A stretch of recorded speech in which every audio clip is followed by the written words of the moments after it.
Penicillin G ये एक penicillin group की एंटीबायोटिक है, नाम से आपको पता चल गया। ओके, इसका एक दूसरा नाम है पेनिसिलिन जी को हम बेंजाइल पेनिसिलिन के नाम से भी जानते हैं। खास बात क्या है इसके बारे में कि ये सबसे पहली एंटीबायोटिक है जो डिस्कवर की गई थी अलेक्जेंडर फ्लेमिंग के द्वारा। अगर आपसे पूछिए कि बताइए सबसे पहली एंटीबायोटिक का नाम बताइए जो डिस्कवर की गई थी, तो वो हमारी पेनिसिलिन जी यानी कि बेंजाइल पेनिसिलिन है। ठीक है, अब ये पहली एंटीबायोटिक है तो इसके अंदर कुछ कुछ खामियां भी हैं।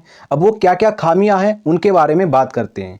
इसके अंदर कई तरीके की खामियां हैं, कई तरीके की लिमिटेशंस हैं। क्या क्या कमियां हैं देखिए, सबसे पहली कमी इस एंटीबायोटिक के अंदर है कि ये एंटीबायोटिक क्या है, एसिड लेबाइल है। एसिड लेबाइल का मतलब क्या है, यानी कि ये एंटीबायोटिक एसिड के कॉन्टेक्ट में जैसे ही आएगी इसका एक्शन खत्म हो जाएगा। ठीक है, यानी कि पेनिसिलिन जी जैसे ही एसिड के कांटेक्ट में आएगी एसिड इसको तोड़ देगा और इसका एक्शन खत्म कर देगा। ठीक है, हमारी बॉडी में, हमारे स्टमक में एसिड प्रेजेंट होता है, ये बात सबको पता है। अगर हमने पेनिसिलिन जी ओरल रूट से ली तो वो हमारे स्टमक में जाएगी, एसिड के साथ कांटेक्ट में आएगी तो हमारे स्टमक का एसिड पेनिसिलिन जी को तोड़ देगा, जिसकी वजह से उसका एक्शन खत्म हो जाएगा और पेनिसिलिन जी किसी भी काम की नहीं रहेगी।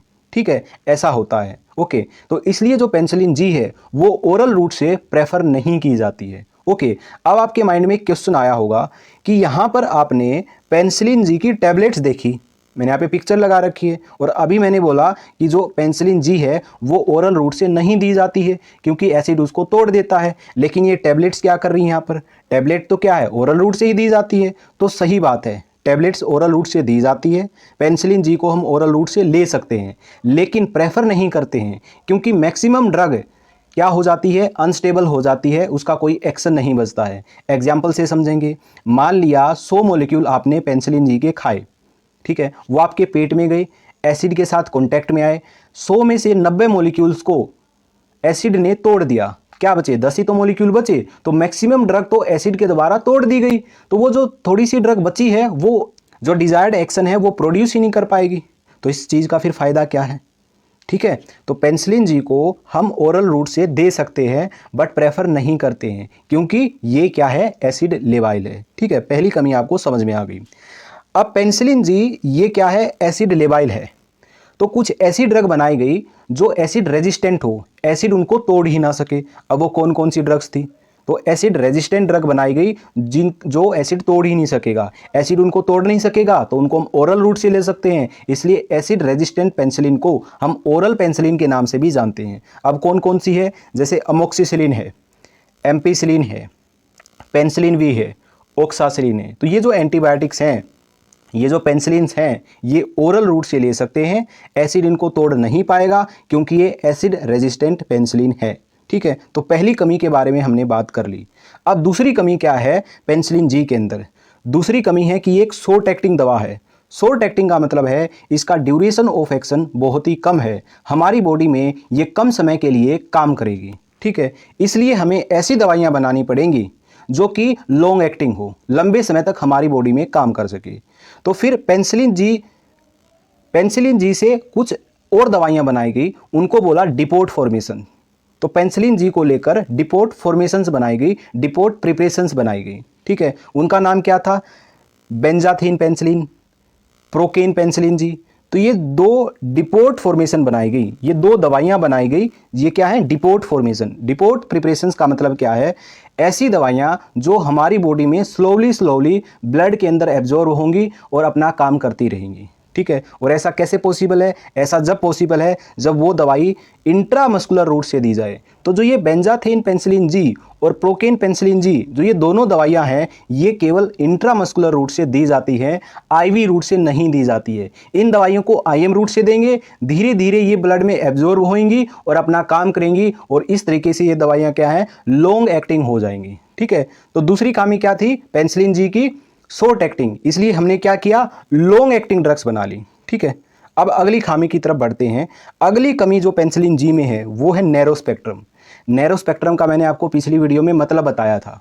ठीक है, नैरो स्पेक्ट्रम का मतलब ये है कि ये दवाई ग्राम पॉजिटिव या ग्राम नेगेटिव दोनों में से एक ही बैक्टीरिया को मारेगी, दोनों बैक्टीरिया को नहीं मारेगी। तो ये जो पेनिसिलिन ग्रुप की एंटीबायोटिक हैं, ये जो पेनिसिलिन जी है, ये ग्राम पॉजिटिव बैक्टीरिया को मारती है, ग्राम नेगेटिव को नहीं मारती है, इसलिए ये क्या है, नैरो स्पेक्ट्रम है। ठीक है। लेकिन हमें ब्रॉड स्पेक्ट्रम दवाई चाहिए, हमें ऐसी दवाइयाँ चाहिए जो कि ब्रॉड स्पेक्ट्रम हो, दोनों ही बैक्टीरिया को मार सके, ग्राम पॉजिटिव भी ग्राम नेगेटिव भी, ठीक है। अब पेनिसिलिन जी तो क्या है, नैरो स्पेक्ट्रम है, इसलिए हमने कुछ ऐसी दवाइयां बना ली जो कि ब्रॉड स्पेक्ट्रम है। अब वो कौन कौन सी दवाइयां थी, तो वाइड स्पेक्ट्रम पेनिसिलिन कौन कौन सी है, ठीक है। मैं केवल पेनिसिलिन की बात कर रहा हूं इस पूरे वीडियो के अंदर, ठीक है। वो कौन कौन सी थी, अमोक्सिसिलिन, एम्पिसिलिन, कार्बिनसिलिन और टिकारसिलिन। तो ये जो पेनिसिलिन ग्रुप की एंटीबायोटिक हैं, ये जो पेनिसिलिन्स हैं, ये वाइड स्पेक्ट्रम है, यानी कि ये ब्रॉड स्पेक्ट्रम है, ठीक है। तो ये कमी भी हमने बात कर ली। अगली कमी है रेजिस्टेंस। ये जो पेनिसिलिन जी है, ये रेजिस्टेंस प्रोड्यूस करती है हमारी बॉडी के अंदर। रेजिस्टेंस का मतलब क्या है कि जैसे मान लिया कोई व्यक्ति पेनिसिलिन जी हर रोज़ खा रहा है, महीने, 2 महीने, 3 महीने, साल, यानी कि कुछ टाइम के बाद ये जो दवाई है ये रेजिस्टेंस प्रोड्यूस कर देगी, यानी कि ये दवाई काम करना बंद कर देगी। सिंपल भाषा में कहीं रेजिस्टेंस का मतलब है कि ये दवाई काम करना बंद कर देगी, उसको रेजिस्टेंस बोलते हैं।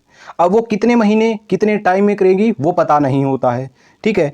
तो हमें पता लगा कि जो ये पेनिसिलिन जी है ये रेजिस्टेंस डेवलप कर लेती है ना। किसी व्यक्ति को हम दे रहे हैं तो अचानक से ये दवाई काम करना बंद कर देती है, तो ये भी हमारे लिए खराब बात थी। तो इसलिए हमने ऐसी दवाइयाँ बना ली जो कि रेजिस्टेंस प्रोड्यूस नहीं करती है। और ऐसी कौन कौन सी दवाइयाँ हैं, वो दवाइयाँ हैं क्लोक्सासिलिन, ओक्सासिलिन, मेथिसिलिन, ठीक है। अब क्या हुआ, हमारे पास अमोक्सिसिलिन थी, एम्पिसिलिन थी।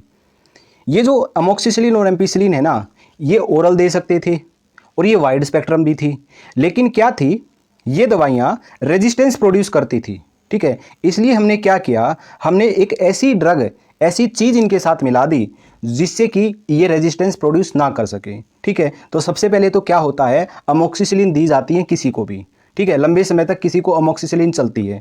अब वो अमोक्सिसिलिन काम करना बंद कर जाती है, तो उसके बाद डॉक्टर क्या करता है, एक कॉम्बिनेशन दे देता है अमोक्सिसिलिन के साथ क्लेवनिक एसिड का। आपने सुना होगा अमोक्सीक्लेव नाम से एक दवाई आती है, उसके अंदर अमोक्सिसिलिन के साथ क्लेवनिक एसिड होता है, ठीक है।